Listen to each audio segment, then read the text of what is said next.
Hi, I'm Kalis. My stepfather beat my sister until she bled, while her little girl screamed from her wheelchair. And my mother? She just shouted, "Pay or get out!" Then threw them both into a snowstorm. I drove over 200 miles that night to bring them home. But what I found when I got there wasn't just a broken door or frozen skin. It was a truth I'd ignored my entire life. Family doesn't always mean love. Sometimes it means survival. Before we begin, where are you listening from? What time is it there? Tell me in the comments. I read every one. And tell me, would you have turned back? Or walked into the storm like I did? The snow had started falling that afternoon. Slow, silent, gentle at first. I remember watching it drift past my window while sipping chamomile tea, my laptop open, emails blinking unread. I had planned to visit Omaha that weekend. My sister had mentioned Ava Lynn wasn't feeling well, and I hadn't seen them since Christmas. But I was swamped with work and deadlines. I thought I had time. Around 9:45 that night, I stretched, ready to shut down for the day. That's when I noticed it. 3 missed calls from my sister's number. I was about to dial back when the phone rang again. "Aunt Kalis?" The voice was small, shaky, not Ophelie's. "Ava Lynn?" My heart dropped. "Sweetheart, where's Mommy?" "She's bleeding. Grandpa hit her," she whispered, the sound so fragile it barely made it through. He pushed her into the table, and then Grandma said to get out. She's mad. She told us to leave." "What?" I stood up so fast my chair nearly toppled. "Where are you now? Are you safe?" There was a loud crashing noise on her end, muffled yelling.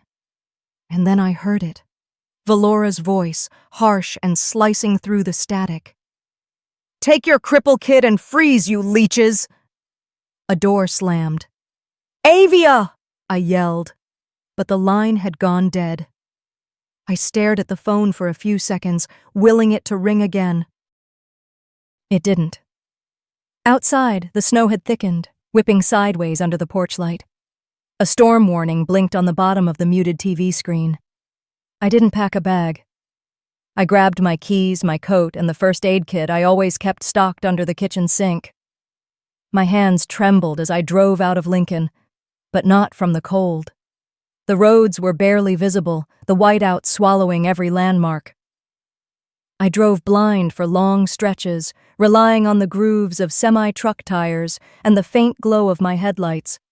The wipers scraped ice. My grip tightened around the wheel. Every few minutes, I'd remember something. The time Marlo slapped Ophelie for staying out too late. She was 16. Valora had said, "She asked for it. Look how she's dressed." I was 18 then. I had swallowed my anger, thinking maybe it was a one-time thing. Then the day Ophelie showed up at my apartment with a busted lip saying she tripped. Ava Lynn had been barely a toddler. I believed her, or maybe I wanted to. Because the alternative, that our mother married a man who could hurt us and just stood by, was too ugly to face. The longer I drove, the harder it was to breathe. My chest ached. My mind flipped between fury and guilt like a pendulum. I reached the outskirts of Omaha just before midnight. The wind howled like a beast. A gas station glowed faintly through the swirling snow. They were huddled by the ice machine. Ophelie sat on the curb, her arms wrapped tight around Ava Lynn, who was bundled in a threadbare coat and clutching something maroon. As I pulled up, I recognized it. An old scarf I'd knitted when Ava was 5. She used to call it her hero cape. I threw the door open. "Get in, now." Ophelie looked up slowly. Her left cheek was swollen, the corner of her lip split open. Her hands were bare, red and raw. "I didn't want her to call you," she said hoarsely. "I didn't want to drag you into this." I didn't respond. I stepped out, helped lift Ava Lynn and her wheelchair into the back seat, then half-carried my sister in. The heater blasted, but their skin was ice. Once inside, I handed Ophelie a bottle of water and wrapped Ava's legs with my spare blanket. Neither of them spoke. Evelyn finally broke the silence. "I called you," she whispered, "because Mom didn't want to. She said you had work, but I was scared. I didn't know what else to do." I turned the engine on and started driving. Slowly, deliberately. Through the rearview mirror, I saw Ophelie staring at her hands, shame and exhaustion etched into every line of her face. Ava had curled up beside her, still clutching that scarf. I didn't say anything. Not yet. But something inside me, something deep, fierce, and ancient cracked open, like a frozen river giving way under too much pressure. Because this wasn't just about bruises or a busted lip. This was about every silence we endured. Every time we were told to be quiet, stop exaggerating, don't ruin the family. And now it had come to this. I looked at the bruises, the blood, and that torn little scarf, and I knew I wasn't just driving them home. I was driving them away from hell. I didn't sleep that night. Even after we got home, after I helped Ophelie out of the car and carried Evelyn up the icy porch steps wrapped in blankets, my body never truly relaxed. My mind played loops, bloody lips, tear-streaked cheeks, and the hollow way my sister had thanked me, like I'd just given her a coat instead of a way out. But I wasn't even sure if it was a way out. The wind had howled through the night, and by the time sunlight crept across my living room rug, the blizzard had painted the entire block in white silence. The world looked peaceful, but inside, the quiet held weight, like something fragile could snap if you moved too fast or breathed too hard. I was sitting on the edge of the couch, cradling a warm mug of tea, staring at the steam curling up like it might carry away all the tension from the night before. It didn't. From the bathroom, I could hear the soft splash of water and the rustle of Ophelie moving. She hadn't said much. Just thank you, when I handed her a towel and pointed her toward the shower. She didn't look me in the eye. Meanwhile, Evelyn had fallen asleep in my old room, curled up beneath the quilt Grandma Joy had sewn for me back in '97. I'd dug it out of storage along with some cartoons and a stuffed giraffe I couldn't throw away. That giraffe now sat tucked under Evelyn's arm like it had always belonged there. I tried to distract myself, tidied the kitchen, set out soup to warm, refilled the humidifier. But nothing settled the buzzing under my skin. It wasn't just last night. It was everything that had built up for years and finally cracked wide open like ice under too much pressure. I was refolding a stack of dish towels when Ophelie shuffled into the room, wrapped in a robe I hadn't worn in years. Her hair was damp. She held the mug I'd left for her on the counter like it might burn her fingers. She took one sip, then flinched, like even the tea had betrayed her. "I know what you're thinking," she said quietly. I didn't answer right away. I was afraid if I did, my voice would carry too much. "I'm not calling the police," I said eventually. "Not yet." Her shoulders sagged like she'd been holding her breath the whole time. "Please don't," she whispered. I turned to her fully. "Ophi, he hit you. You're bleeding. Your child was screaming from a wheelchair. They threw you out in a snowstorm. How is that not criminal?" Her eyes shimmered, but she didn't cry. "You don't understand. Then make me understand." She sank onto the bar stool like her knees couldn't hold her anymore. "I was late on rent," she said. "By maybe 2 weeks. I tried to make it up with the disability check, but..." I stared. "But what?" She looked down. "Mom took it, said she needed help with groceries. Then next week I saw the cruise tickets on the counter, Caribbean, for her and Marlo." My stomach turned. "And you let her?" I asked, trying to keep the edge out of my voice. "She told me if I didn't hand it over each month we were out. Said I should be grateful they let me live there at all. Said Evelyn wouldn't last a day in a shelter." The words scraped something deep inside me. Ophelie stared at the tea, untouched now. It wasn't just money. It was like every month I stayed, I had to pay for existing. And last night? I asked. That was what, a final notice? She nodded slowly. I tried to argue. Marlowe didn't want to hear it. He grabbed my wrist, shoved me. When Evelyn screamed, he turned on her. That's when I yelled. That's when he... She trailed off and touched her lip. A knot formed in my throat. Why didn't you tell me earlier? I was going to leave last year. I had a plan. I had money saved. But then Mom found out.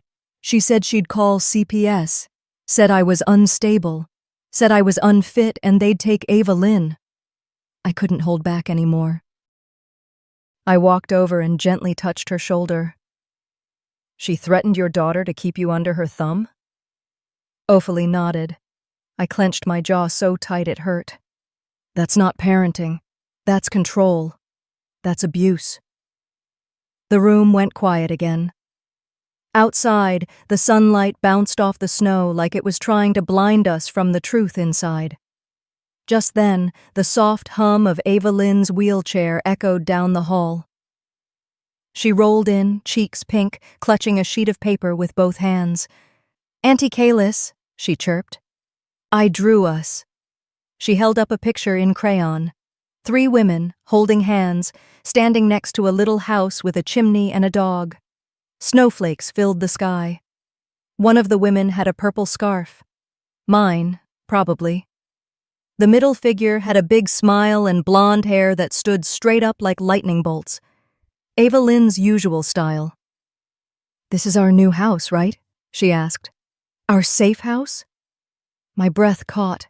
I knelt down and pulled her into my arms. Yes, honey. That's exactly what it is. She beamed. I named the dog Donut. I laughed, barely holding it together. But as I held that drawing in my hands, something in me twisted. A part of me already knew this wasn't over, not even close. Evelyn had drifted to sleep not long after showing me the drawing. She lay curled under the old quilt Mom made when Ophelie and I were kids, one little hand wrapped around her stuffed dog, the other resting loosely over the drawing. The house had finally gone still, quiet enough that I could hear the creak of the heater turning on, the slow melting of snow sliding off the eaves. I padded barefoot into the kitchen and poured myself a cup of chamomile, the steam swirling into the dim light above the stove. My mind couldn't settle. Every time I closed my eyes, I saw Ophelie's swollen cheekbone. I heard Evelyn's scream from that night. I smelled the cold biting through her wet coat. The tea didn't help.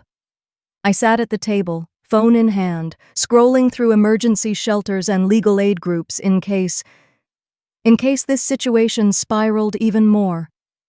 A part of me already knew it would. That's when I noticed Ophelie's phone blinking red across the counter. Low battery. I reached over to plug it in, meaning to leave it on the tray by the couch, but the screen flickered on.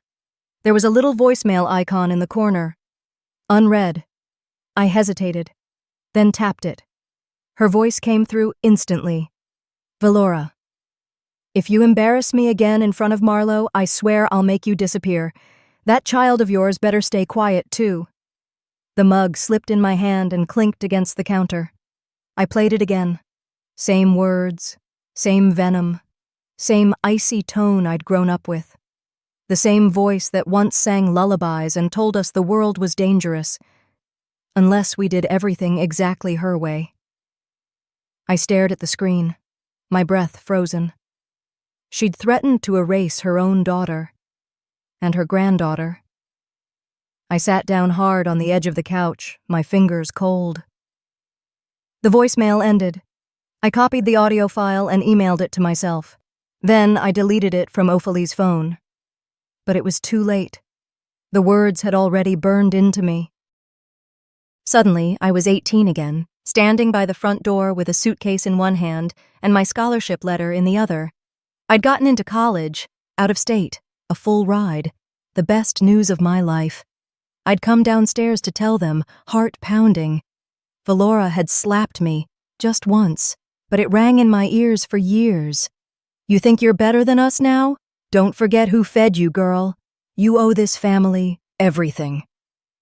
I had never told anyone, not my college roommate, not Ophelie, not even myself, really. Now that memory rose up with a bitterness I couldn't swallow. I took a few slow breaths and stood. Ophelie was curled up on the couch, an arm draped over her ribs protectively. Her breathing was uneven, half asleep, half restless. I knelt beside her and gently touched her shoulder. She stirred, startled, then blinked at me. Hey, I whispered. Sorry to wake you, but I need to show you something. I pressed play on my phone. Valora's message filled the room. Ophelie covered her mouth. The color drained from her face. By the time it ended, tears were already slipping down her cheeks. She always said it was my fault, she murmured. Even that night, when Marlowe shoved me into the coffee table and Evelyn screamed, she said I made him mad, that I provoked him. Her voice cracked. And I believed her. God help me, Kalis, I believed her. I sat beside her and took her face in both hands. That ends now, I said. No more guilt, no more hiding behind her lies. She tried to smile, but her mouth trembled too much. You remember that Christmas when he threw your present into the fire? I asked gently. She nodded, dazed. She laughed, said you were too sensitive. Another nod. More tears. It was never you, Ophelie. She leaned her head into my shoulder and cried, not the silent, shamed tears she was used to, but the aching sobs of someone who's been holding it all in too long. I didn't say anything else. I just held her while she broke. Later, after she fell asleep again, I sat down at my kitchen table and opened my planner. In the quiet, I wrote one sentence across the page. No forgiveness without truth. Then I closed the book and turned off the lamp. It was nearly 2 a.m. Snow was still melting outside, dripping slow and steady down the gutter spouts. A new day was coming. But as I stood there, listening to the silence, I knew in my bones this wasn't just a rescue, it was the beginning of something much bigger. Something harder. I walked down the hall to check on Evelyn. She was sleeping, soft breaths rising and falling. Her drawing still lay beside her on the nightstand. 3 women holding hands with a dog, the house behind them covered in snowflakes. I stared at it for a long time, and as I gently picked it up to smooth the creased edges, I heard my own heartbeat thud in my ears. This wasn't over, not even close. I barely slept. Even after I crawled back into bed, every time I shut my eyes, I kept hearing Valora's voice in that message, sharp, cruel, echoing like it had been carved into the air itself. If you embarrass me again in front of Marlowe. The next morning came gray and heavy, like the sky itself had sunk lower. The kitchen smelled faintly of chamomile from the night before, the mug still sitting beside the sink. I moved slowly, careful not to wake Evelyn, who was curled on the couch with her stuffed otter still tucked under her arm. I was still in my robe when I opened the front door to grab the newspaper, something I didn't even read most days, but that morning it felt like I needed a reason to open something that wasn't memory. But instead of the paper, I found him, Marlowe, standing on my porch like he'd just strolled over for brunch, holding a crumpled gift bag from a gas station and a bouquet so wilted it looked stolen from a clearance bin. He was grinning like none of it had happened, like he hadn't thrown Ophelie to the ground just days ago, like Evelyn hadn't screamed from her chair, helpless. "Morning, Kalis," he said, all syrup and teeth. "I'm here to check on my girls." I didn't answer. I didn't even blink. Just stared at him, holding the door halfway closed like it might shield me from the sheer nerve of this man. "Didn't expect me, huh?" he continued, cocking his head. "Figured you'd be doing the right thing, letting family talk it out." I swallowed the heat rising in my throat. "Marlowe, you need to leave. Now." He chuckled, stepping forward like he owned the step under his boot. Come on, don't be like that. I miss Ava Lynn, and Ophelie and we've got things to work through. No, I said, sharper this time. She doesn't want to see you, and you're not stepping inside this house. He raised an eyebrow and leaned against the doorframe. You think you're the hero now, huh? Coming in with your rescue act like some made-for-TV sister. Don't forget who signed the lease on that apartment.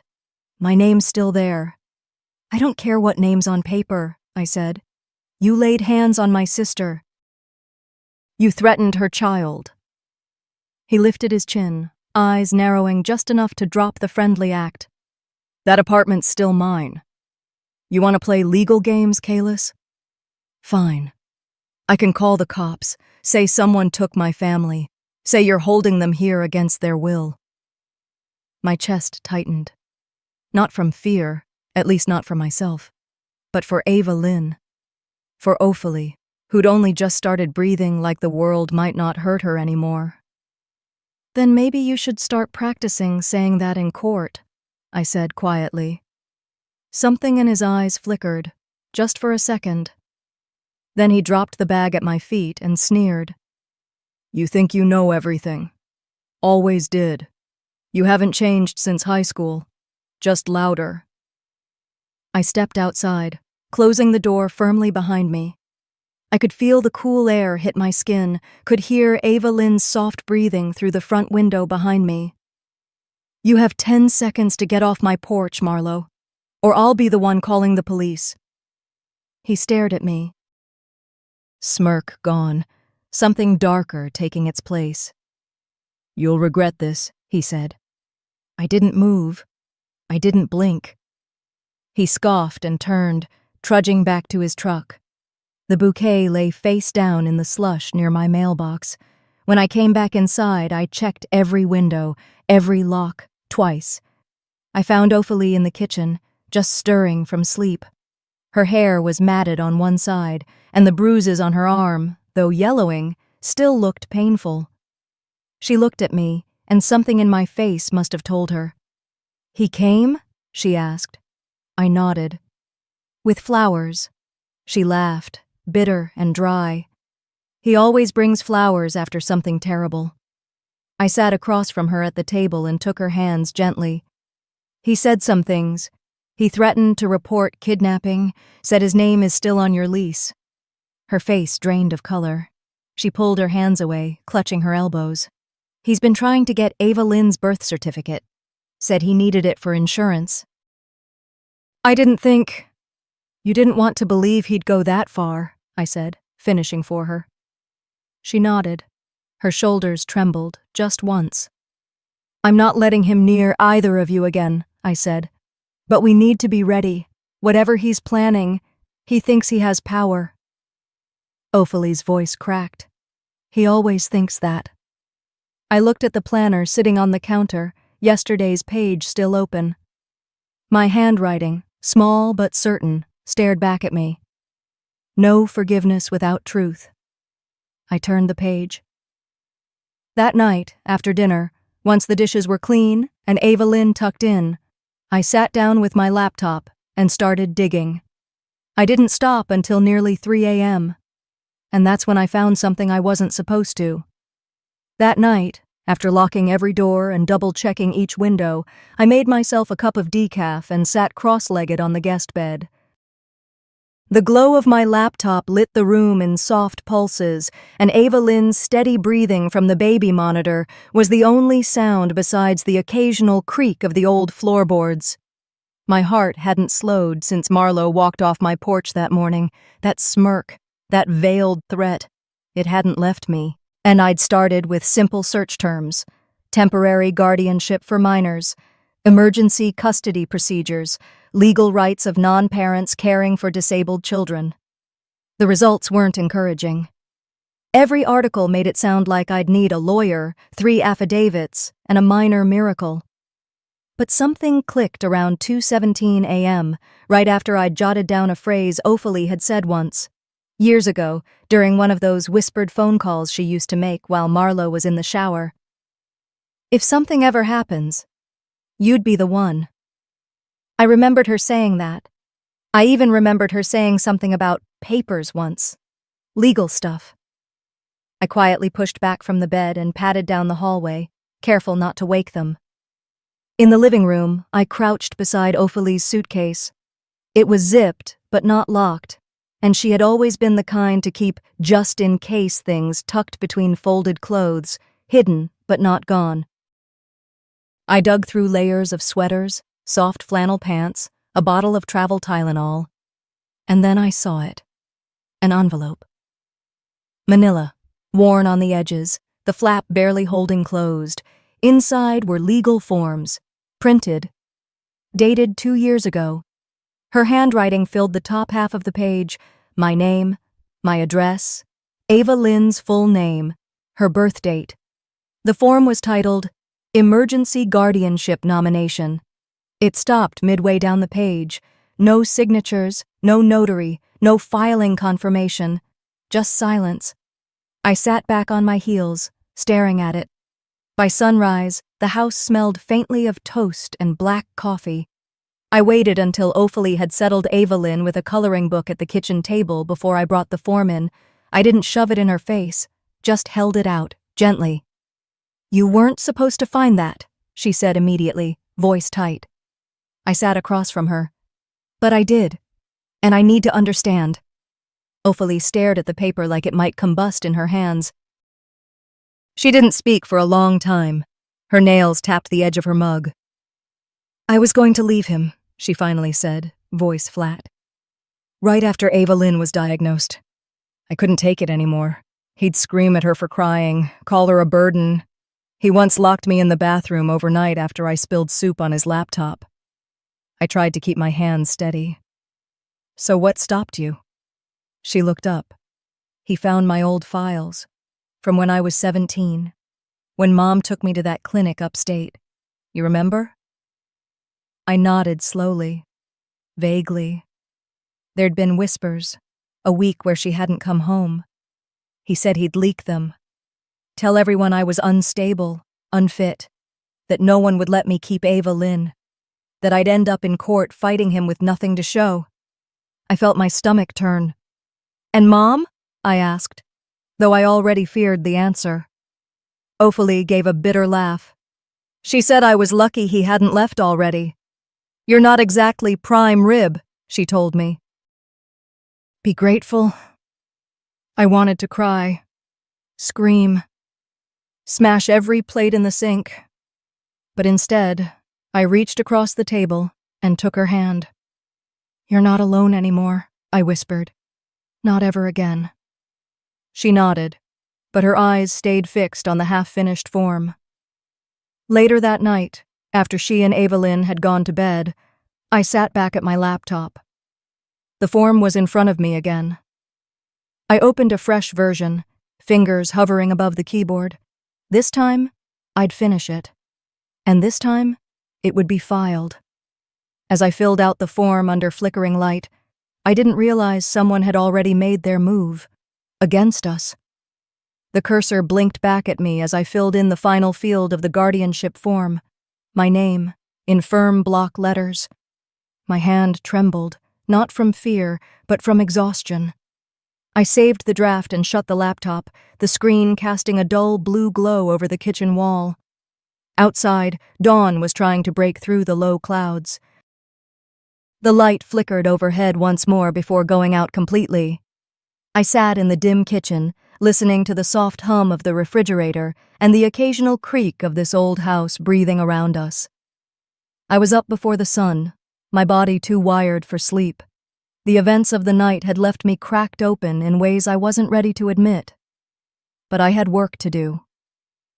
The coffee maker sputtered awake as I leaned on the counter with both palms flat, staring out the kitchen window into the gray blur of the backyard. The snow had mostly melted, leaving behind slush and mud. I poured a cup, took a sip, and burned my tongue. Somehow, that pain grounded me more than anything else had. On the table sat the printed guardianship forms, neatly stacked and clipped. I double-checked every line twice, printed 3 copies, and added sticky notes in all the right places. It was real now. The house was still silent. Ophelie hadn't stirred, and Ava Lynn's monitor in the living room blinked softly, undisturbed. I figured I could get the paperwork filed and be back before they woke. That was the plan. I reached for my phone to text a heads up to my assistant, but just then, Ophelie's phone buzzed on the counter. I glanced over. It said Mom. I hesitated. Then it picked up on its own. The speaker must have been set to auto, and in that instant, everything shifted. Is she still asleep? My mother's voice crackled through the phone. Cold. Calculating. Listen, if she files, we bury her. Got it. Tell Marlo I still have the photo of her old credit card bill, the eviction too. They won't let her keep that kid, not with a record like that. I froze. The coffee cup in my hand tilted just slightly, a single drop hitting the counter with a soft pat. My other hand went numb. She kept talking, unaware. She thinks she can just sweep in and play hero? Please, that girl's got skeletons, and we're gonna rattle every one. I ended the call without a word. My thumb hovered over the screen for a second too long before I finally set the phone down, face down. I walked out onto the porch, cold air slapping me awake in ways the coffee never could. I didn't scream. I didn't cry. I just breathed, slow and steady, until I could think again. And it didn't take long to realize what was happening. They were coordinating. My own mother and Marlo, the man who beat my sister bloody, working together, preparing to weaponize every mistake I'd ever made. Ava Lynn's wheelchair track still curved in the slush by the front ramp, a reminder of why I was doing this. I brushed snow off the windshield and slid into the driver's seat, the guardianship envelope tucked under my arm, like armor. The drive to the courthouse was quiet. No music, just the sound of my tires over wet pavement and the occasional squawk of my wipers. My hands were clenched on the wheel so tight I had to peel them off when I parked outside the gray stone building. Inside, the air was too warm and smelled faintly of disinfectant. A woman at the desk handed me a visitor badge without much fuss. I thanked her and headed toward the Family Services Division. Halfway down the hall, someone called out softly, "Ma'am?" I turned. A young man, maybe in his 20s, wearing the standard county ID badge. His eyes darted left and right before he handed me a plain manila envelope. "This came in for you," he said quickly, then disappeared down the hall before I could ask anything. I sat on a bench tucked into a quiet alcove and opened it. Inside was a single sheet of paper, typed. "If you file this, your job history, credit default, 2019, eviction notice, and probation record from state behavioral will all be made public. You'll lose her. You'll lose everything." I stared at the words, each line feeling sharper than the last. I hadn't thought about that eviction in years. It was a rough time, after the hospital, after the meds, after everything I fought to rebuild. I didn't know who knew, who still had access. I thought I had buried it all deep enough. But here it was, dug up, weaponized. I didn't cry at first. I just sat there, holding the paper like it might catch fire in my hands. The clerk passed by again. I stood and walked to the exit without filing a thing. I cried in the car, quietly, not because I was scared of what they'd leak, but because I realized they thought that shame still owned me, that the fear of being exposed would outweigh love, that I'd fold. They didn't understand me at all. I pulled into the driveway just as the last bit of daylight faded. The porch light was on. Through the window, I saw Ophelie curled up on the couch, fast asleep. Ava Lynn lay beside her, her tiny hand draped across her mother's chest. They looked peaceful, untouched for once. I stood there for a moment, watching them through the glass. Then I walked inside, tossed the sealed envelope onto the table, and sat down with my laptop. I deleted every draft of the guardianship paperwork, every word, every file. Gone. They thought I'd play by the rules, that I'd wait, that I needed approval. But I didn't need permission anymore, and I wasn't waiting for court approval to protect them. 2 days passed. I didn't speak much. Didn't explain why I didn't drop the guardianship papers at the courthouse or why I suddenly stopped pacing the hall at night. I just watched. I listened. I planned. Ophalie thought I was emotionally spent. Maybe I was, for a moment. But there's a difference between collapsing and recalibrating. And once the shock faded, I realized what I had to do. By mid-afternoon, I was parked across from a cafe downtown, one that served stale coffee but had just enough foot traffic to drown in. I'd seen them there before, my mother and Marlo, the same place where they'd once huddled over church flyers and wedding menus. Now, I watched them walk in together again, only this time, they didn't notice the shadow behind the frosted window across the aisle. I slipped into a booth 3 seats behind, out of direct line of sight. My coat collar turned up, scarf loose. My phone sat flat on the table, recording. I didn't even flinch when I heard her voice. "I'm telling you," my mother hissed, stirring her cup. "Once we prove Ophalie's unstable, they'll take Evelyn back. No judge is going to question a married couple over a single woman with that kind of history." Marlo gave a dry laugh. "She's cracking anyway. All it takes is a push. That girl's a liability." I held my breath. Every syllable seared. "She's just playing hero," Mom muttered. "And when she files, we bury her. Publicly, legally, financially." I didn't move, didn't blink.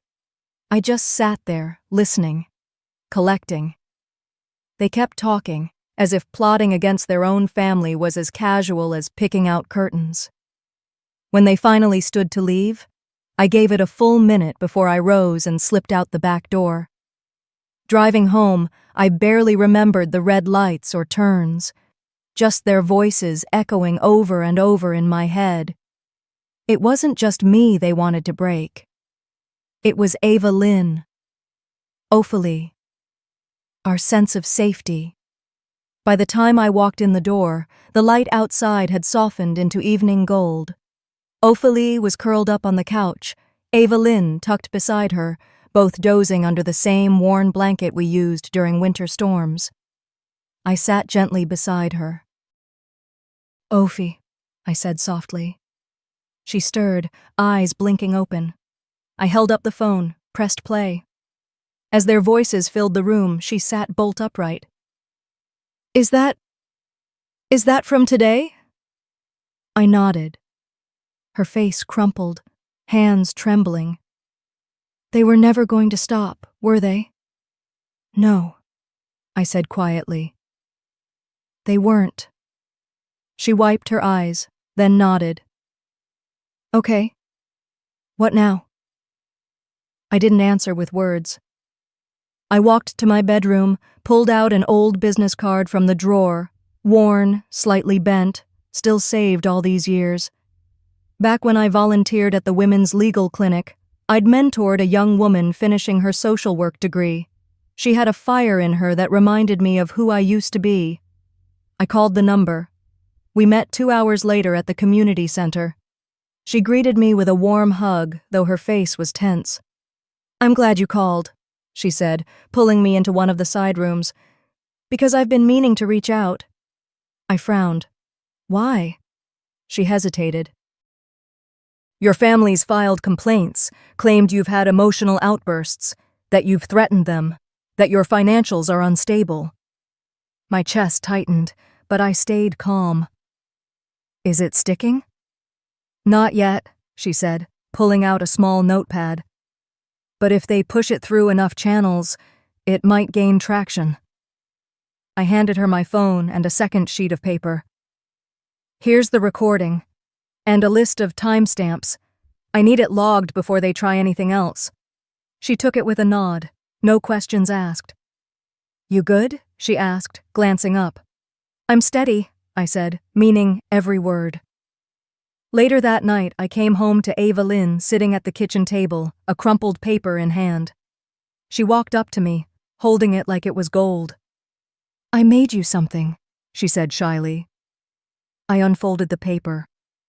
A stick figure with wild brown curls, a bright red cape, and a fierce smile stood next to a crooked house. Above it, she'd scrawled in purple crayon, "You're the brave one now." I knelt down and hugged her so tight she squeaked. Then I pinned the drawing on the fridge, right next to a faded receipt from a gas station near the snowy roadside 2 weeks ago, the day I found them shivering in the cold. Both things, side by side, a reminder of how far we'd come, and how far I was willing to go.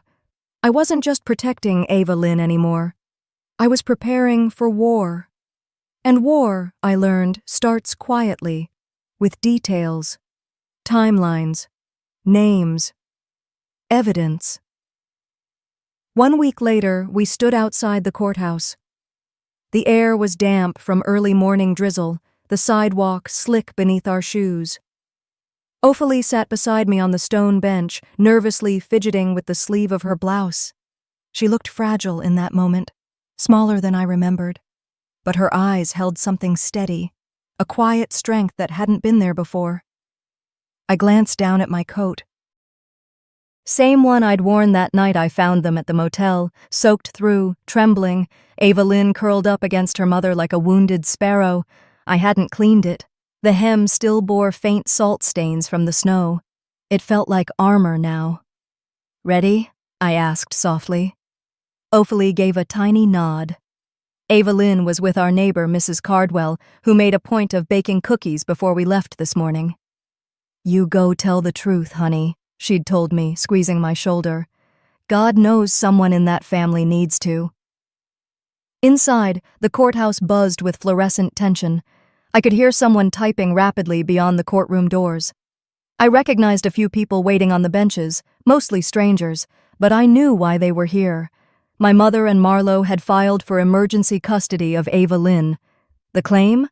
That I was emotionally unstable, financially irresponsible, and prone to violent outbursts.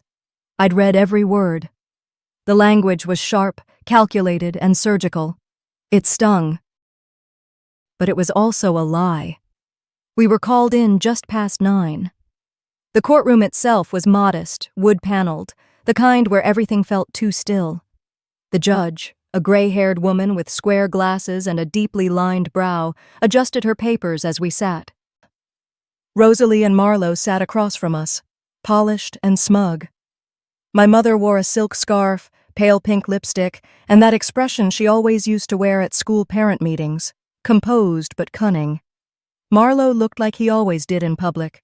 Clipped hair, too tight tie, and a face that dared you to call him out. The judge cleared her throat. "We're here to review the emergency petition filed by Marlo and Rosalie Whitmore regarding minor Ava Lynn Whitmore. Ms. Kalis Vaughn, you are listed as the current guardian?" "Yes, Your Honor," I replied, my voice even. The judge scanned the papers. "There are serious allegations in this petition. Before we proceed with arguments, do you have any preliminary evidence to submit?" I stood. "Yes, Your Honor. I'd like to submit 2 items for the court's consideration." I walked forward, heels clicking faintly on the floor, and handed the bailiff my phone and a printed receipt. Item 1. An audio recording. Dated 4 days ago. Recorded at the Riverstone Cafe. The judge nodded. The recording played through the room, clear and sharp. My mother's voice rang out.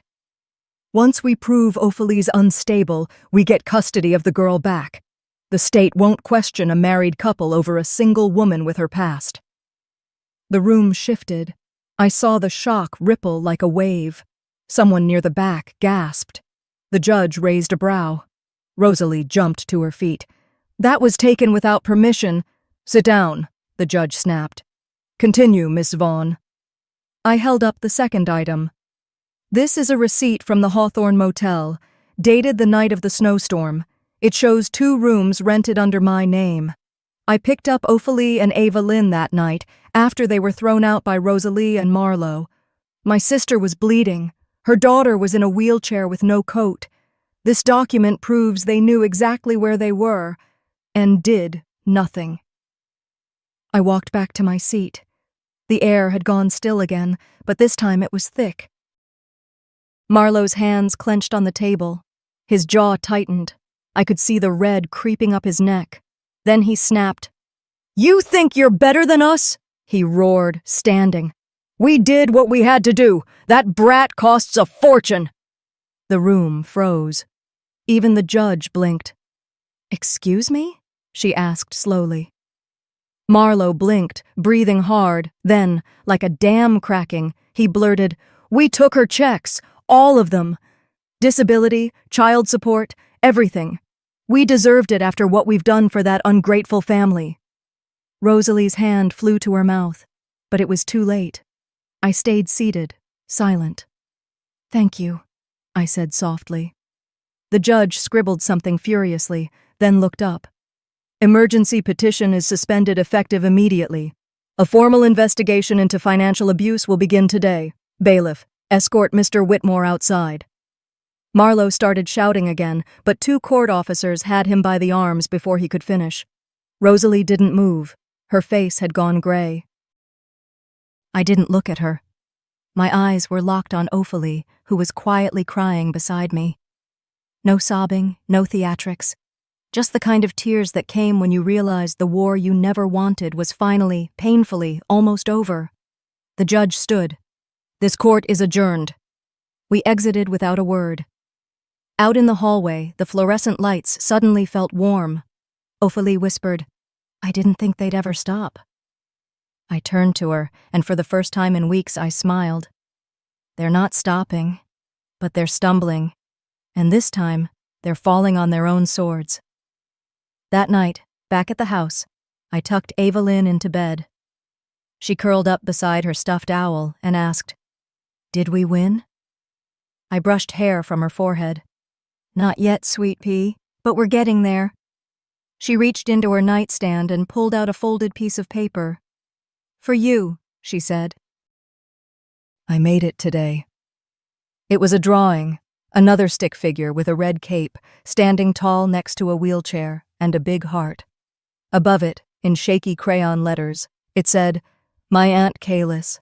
She doesn't lie." I hung it on the fridge, right beside the receipt from the motel. They'd finally been exposed, but I knew better than to believe it was over.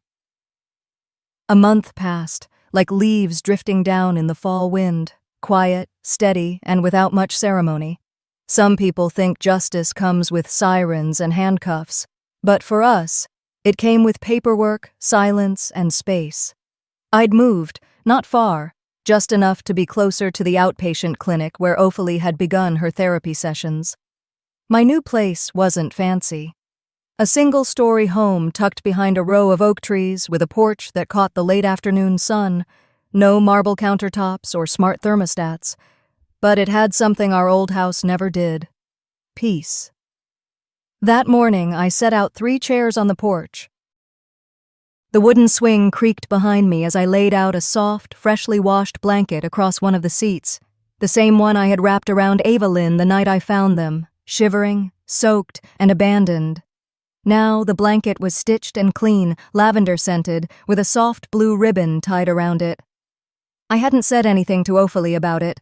I just wanted her to have it when she was ready. She came outside a little after 9, holding a small plate with 2 slices of peach tart. Her steps were steadier now. Less hesitation in her posture. She still had healing to do, but she didn't flinch when the wind touched her neck or when a car passed too close. That alone felt like a miracle. Evelyn followed her out with her sketch pad tucked under one arm, her wheels crunching gently over the fallen leaves that hadn't yet been swept. She had a butterfly clip in her hair and a mischievous grin that reminded me of Ophelie when she was little. They sat with me, Ophelie with the tart, Evelyn with her pencils, and we just existed for a while. No phone calls, no court dates, just 3 women, 2 recovering, 1 remembering. "I saw Mrs. Ellen again," Ophelie said after a while, referring to her therapist. "We talked about boundaries and guilt." Her eyes flicked toward mine, just briefly, then back to her lap. "You don't owe me any apologies," I said. "None." She looked down at the plate and gave a small nod, lips pressing together. "Still, I should have said something sooner. About what they were doing. About all of it. I didn't push. Sometimes the heart needs silence more than sympathy. You were surviving, I said softly. That's enough. She took a breath, held it, and let it go. Across the yard, a squirrel darted under the fence. Evelyn giggled and went back to her drawing. Then, without looking up, she held it toward me. It was us, Ophelie, Evelyn, and me, drawn in crayon. We were holding hands under a big orange sun. The house behind us had a tiny swing on the porch and a tree with crooked branches but bright leaves. You made this? I asked. She nodded, shy but proud. It's called home. My throat tightened. I cleared it and managed a smile. It's beautiful. Ophelie reached for the ribbon-wrapped blanket beside me, her fingers brushing it gently. Her eyes widened as she recognized it. You kept it. Of course I did. She hesitated before unfolding it, running her hands along the repaired seams. There were patches from that night that I couldn't mend, but I didn't try to cover them. They were part of the story, part of the strength. I wanted you to have it, I said, not as a reminder of what happened, but of what you came through. She nodded again, slower this time, hugging the fabric to her chest. We sat there a little longer, letting the wind hum around us like a lullaby. Inside the house, the kettle clicked off, probably done boiling, but none of us moved. Eventually, Ophelie looked at me and said, Do you think it's really over? No, I said. But I think we've stopped something from repeating. She glanced down at Evelyn, who was now humming softly, twirling her pencil, then back at me. I didn't fix everything, I admitted. But maybe we broke the cycle. I thought back to that night in the snow, the way Evelyn's little fingers clung to her doll, the purplish tint of her skin, the panic in Ophelie's eyes. I'd heard Rosalie say, family doesn't abandon each other, right before throwing them out into the storm. Funny how people like her always say the right words while doing the wrong thing. Now, the only storm left was in memory. Inside the house, my phone buzzed. A text from the court clerk. Rosalie and Marlowe had been ordered to pay restitution for years of misused disability checks and denied any visitation. They weren't going to jail, not yet, but their name was mud in town. The people who once turned a blind eye now crossed the street to avoid them. It wasn't revenge, but it was something. And for the first time in years, I felt still. The porch swing creaked again behind us. I leaned back, watching the sky shift from amber to pale blue. Sometimes, I said aloud, more to myself than anyone else, healing doesn't look like winning, it just looks like showing up. Ophelie didn't answer, but she leaned her head on my shoulder. And that was enough. Have you ever been the one who drew the line in your family? Or the one left in the storm? Tell me your story in the comments. I read every one.